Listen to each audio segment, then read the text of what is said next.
சிவாய நம. அனைத்து அடியார் பெருமக்களுக்கும் வணக்கம். இந்த வாக்கு உரையானது கடந்த 26/1/2026 அன்று திருவண்ணாமலையில் நடந்த 7வது சிவபுராண கூட்டு பிரார்த்தனையில் போகர் பெருமான் மற்றும் அகத்தியர் பெருமான் உரைத்த ஜீவநாடி வாக்குகளின் தொகுப்பு இது. வாருங்கள், வாக்கிற்குள் செல்வோம். இறைவா, நீயே அனைத்தும். இறைவா, நீ நன்றாக இருக்க வேண்டும். அன்னை ஸ்ரீ லோபாமுத்ரா உடனுரை தந்தை அகத்திய மாமுனிவர் திருவடிகளைப் பணிந்து, ஈரேழு உலகத்தையும் காத்து அருளக்கூடிய அன்னை ஸ்ரீ உண்ணாமலை அம்மை உடனுரை தந்தை அண்ணாமலையார் பொற்கமலத்தைப் பணிந்து பதிவினை வெளியிடுகின்றோம். வணக்கம் நண்பரே. இந்த ஒரு ஆழ்ந்த அலசலுக்கு உங்களை வரவேற்கிறோம். இன்னைக்கு நாம பார்க்க போற விஷயம் கொஞ்சம் அதிர்ச்சியா இருக்கும். அதாவது, நீங்க யாரையாவது பத்தி ரகசியமா புறம் பேசுறீங்கன்னு வைப்போம். அப்போ உங்க அதிர்ஷ்டமும் புண்ணியமும் ஆட்டோமேட்டிக்கா உங்களுக்கு டிரான்ஸ்ஃபர் ஆயிடும்னு சொன்னா உங்களால நம்ப முடியுதா? ஆமா, நிஜமாவே இது ஒரு பெரிய விஷயம்தான். கண்டிப்பா. இன்னைக்கு நம்ம கிட்ட இருக்கிற சித்தர்களோட குறிப்புகள் மனிதர்கள் அப்புறம் இறைவனோட இயல்பு பத்தி நம்ம காலங்காலமா வச்சிருக்கிற நம்பிக்கைகளை அப்படியே தலைகீழா மாத்துது. சரிதான். நாம ஏன் மத்தவங்களை எப்பவும் எடை போடுறோம் அப்படிங்கிற கேள்வியில இருந்து இதை ஆரம்பிக்கலாம். ஆமா, அதான் கரெக்ட். நாம ரொம்ப ஈஸியா மத்தவங்கள இவன் கெட்டவன் இல்ல கீழானவன் அப்படின்னு ஒரு முத்திரை குத்திடுறோம். இது எப்படின்னா, ஒரு கம்பெனில வேலை செய்யற ஊழியர்கள் தங்களுக்குள்ள உயர்வு தாழ்வு பாக்குற மாதிரி இருக்கு. ஆனா அந்த கம்பெனி சிஇஓ பார்வையில எல்லோரும் சமம் தானே. இந்த சிஇஓ உதாரணம் ஒரு நல்ல தொடக்கம். ஆனா ஆன்மீகத்துல இது இன்னும் ஆழமானது. அதாவது, ஒருத்தன் கெட்டவனா இருக்கான் அப்படின்னா அதுக்கு காரணம் அவனை படைச்ச இறைவன் தான் அப்படின்னு அது குறிப்புகள் சொல்லுது. ஓ, படைச்சவனே காரணமா? ஆமா, படைச்சவன் மனிதர்கள் மாதிரி பாகுபாடு பாக்குறதில்ல. நாம ஒருத்தரை பார்த்து இவர் மோசமானவர் அப்படின்னு தீர்ப்பு சொல்லும்போது நாம ஆக்சுவலா அந்த படைத்தவனோட வடிவமைப்பையே கேள்வி கேட்கிறோம். அதுதான் இங்க விஷயம். ஒரு நிமிஷம் வெயிட் பண்ணுங்க. கெட்டவங்களையும் இறைவன் தான் படைச்சார் அப்படின்னா, அப்போ நாம சமூகத்துல குற்றவாளிகளை தண்டிக்க கூடாதா? இது நிஜ உலகத்துல ஒரு பெரிய குழப்பத்தை ஏற்படுத்திடுமே. அங்கதான் நாம தெளிவா இருக்கணும். சமூக நீதி வேற, ஆன்மீக தீர்ப்பு வேற. ஒரு சமூகம் சரியா நடக்கணும்னா சட்டங்கள், தண்டனைகள்லாம் கண்டிப்பா தேவை. ஓகே, அது சமூகத்துக்கு. ஆமா, ஆனா உங்க மனசுக்குள்ள நீங்க ஒருத்தனை பார்த்து இவன் என்னை விட தாழ்ந்தவன் இல்ல இவன் பெரிய பாவி அப்படின்னு ஆன்மீக ரீதியா எடை போட ஆரம்பிக்கிறீங்க பாருங்க, அங்கதான் பிரச்சனையே ஆரம்பிக்குது. குற்றவாளிகளை சட்டம் பார்த்துக்கும், நாம ஏன் அவங்கள நினைச்சு நம்ம மனசை கெடுத்துக்கணும்? சரி, அப்படி எடை போடுறதால நமக்கு என்ன பெரிய நஷ்டம் வந்துட போகுதுன்னு தோணும்.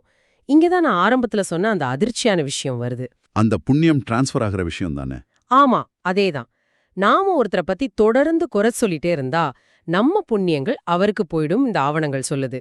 எனக்கு என்னமோ இது ஒரு விசித்திரமான பேங்க் டிரான்சாக்ஷன் மாதிரி இருக்கு. நான் யாருக்கு என் புண்ணியத்தை அனுப்புறேன்னு எனக்கே தெரியாதே. இது ஒரு பேங்க் பரிவர்த்தனை மாதிரி தான். ஆனா இதுல ஒரு பெரிய வித்தியாசம் இருக்கு. பேங்க்ல நீங்க ஓகே சொன்னாதான் பணம் போகும். ஆனா இங்க உங்க அனுமதி இல்லாமலே உங்க ஈகோ அதை பண்ணிடுது. ஈகோ பண்ணிடுதா? எப்படின்னு கொஞ்சம் விளக்க முடியுமா? அதாவது, இந்த ஆன்மீக அமைப்புல உங்களோட கவனம் அப்படிங்கிறது ஒரு கரன்சி மாதிரி.